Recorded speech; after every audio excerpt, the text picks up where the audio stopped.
Olá, o nosso convidado de hoje é procurador do Estado do Pará, também Master of Law pela New York University. Além disso, é doutor em Teoria Geral e Filosofia do Direito pela Universidade de São Paulo.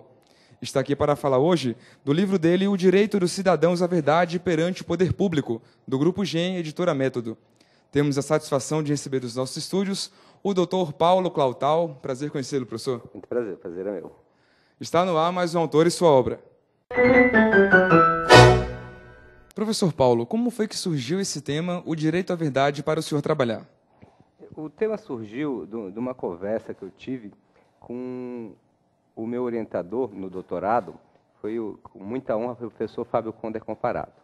E o professor Fábio me contava a história, quando ele ainda advogava, em 1999, mais ou menos, chegou ao escritório dele uma senhora que havia sido militante de um grupo contra o governo autoritário que vigiou no país entre 64 e 85. E ela havia sido torturada e ela havia sido estuprada, né, como militante contra o governo de então. E ela falou, mas nunca se reconheceu isso. Ela chegou em 99, os fatos aconteceram em 68, o auge do movimento mais duro de repressão às liberdades políticas no país.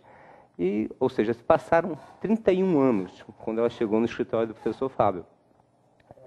O caso é conhecido, e ela disse a ele que queria que essa verdade da vida dela fosse reconhecida. O professor Fábio ele deu a resposta tecnicista no primeiro momento. Ele mesmo me conta desse jeito, que ele se limitou a ser um mero técnico e ele se lamenta disso, porque ele é conhecido como um profissional que trabalha com os direitos fundamentais, com os direitos humanos, tem um empenho político na realização de um Brasil mais justo e democrático. Ele falou para ela, olha, minha senhora, me desculpe, mas passaram mais de 30 anos, o direito prescreveu.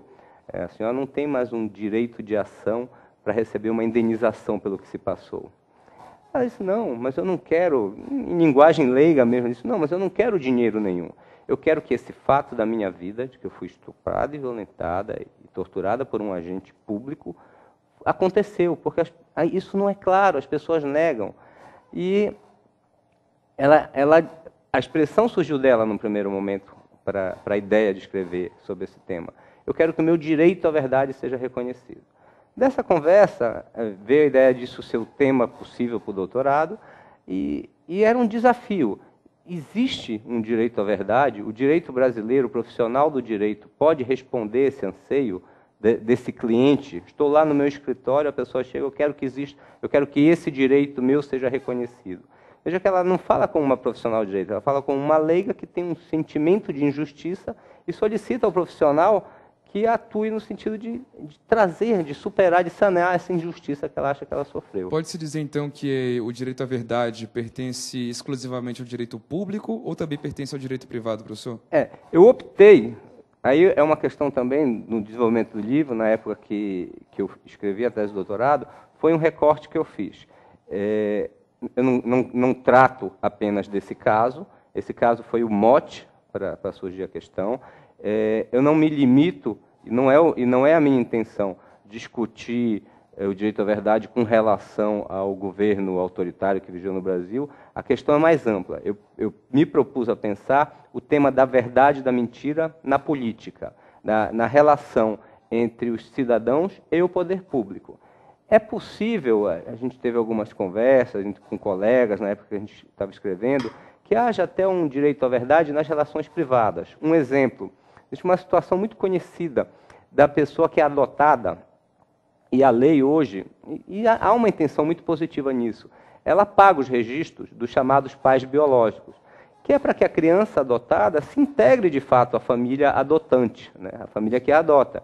Há uma intenção aí e até de privilegiar a educação, a estrutura emocional dessa criança. Mas muitas vezes a pessoa fica sabendo que foi adotada e ela tem aquela curiosidade, qual é a minha origem? É uma dimensão muito humana. Eu falo brincando com meus alunos, o quem sou, de onde venho, a gente fala um pouco brincando, mas isso é muito verdadeiro. E ela muitas vezes quer saber. Ela não teria direito de obter esse dado, essa informação, mesmo porque muitas vezes até questões médicas, né? Eu tenho doenças que são genéticas.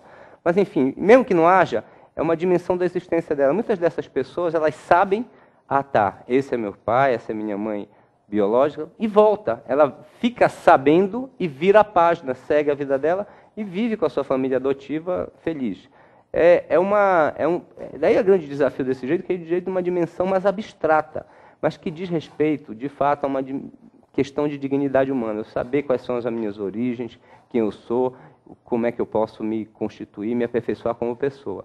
Mas eu achei realmente que era um tema muito complicado, né? E por uma questão de humildade e pé no chão intelectual, eu preferi, e eu acho que é um tema muito pouco discutido no Brasil, e também um tema muito complexo, trabalhar no âmbito das relações entre cidadão e poder público, essa questão da verdade e da mentira na política, que é uma questão que transcende o Brasil, e transcende esse caso individual, do qual eu parti, e transcende um momento, um determinado período histórico brasileiro.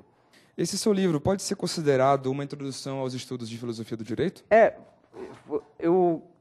À medida que fui escrevendo, eu fui apresentando em seminários e depois eu construí um curso com meus alunos. Porque o percurso que eu fiz para escrever o livro foi o seguinte: como é uma questão ampla e o que é a verdade, eu fui buscar em alguns filósofos da tradição ocidental como se pensava o dever moral de dizer a verdade. E aí é um passeio fascinante.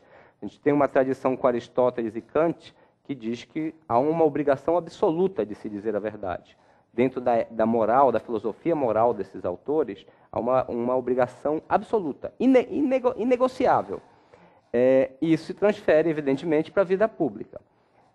Na transição para a modernidade, a gente encontra o Maquiavel, que reverte isso de ponta cabeça.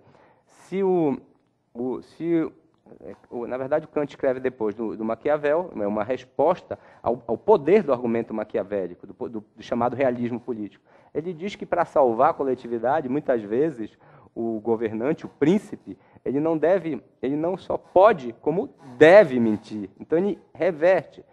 E há, no pensamento ocidental, na filosofia moral e política ocidental, essas duas correntes de que a verdade na política é um valor absoluto e aqui que ele é bastante relativo. E, aquecidos nesse debate da filosofia moral e política, a gente faz a transição para a filosofia do direito, onde a gente trabalha com autores como Dworkin e o Alex, que vão discutir a colisão de princípios, né? Porque esses princípios jurídicos nada mais são, na origem, do que princípios morais. Princípios morais que o direito procura concretizar e torná-los factíveis no nosso convívio social. Então, a gente passa da filosofia moral e política para a filosofia do direito e, depois desse percurso, a gente procura ler a Constituição à luz desse passeio que nós fizemos. E aí os alunos, às vezes, na nossa cultura, uma certa resistência à filosofia, quando eles veem, eles estão lidando com... Não, mas esse dispositivo da nossa Constituição tem um tom kantiano, naturalmente, sem nenhuma pedância, porque eles estudaram, eles leram e caminham. Então, há uma ligação, foi o que eu busquei fazer, entre filosofia moral, filosofia política, filosofia do direito e aplicação do direito.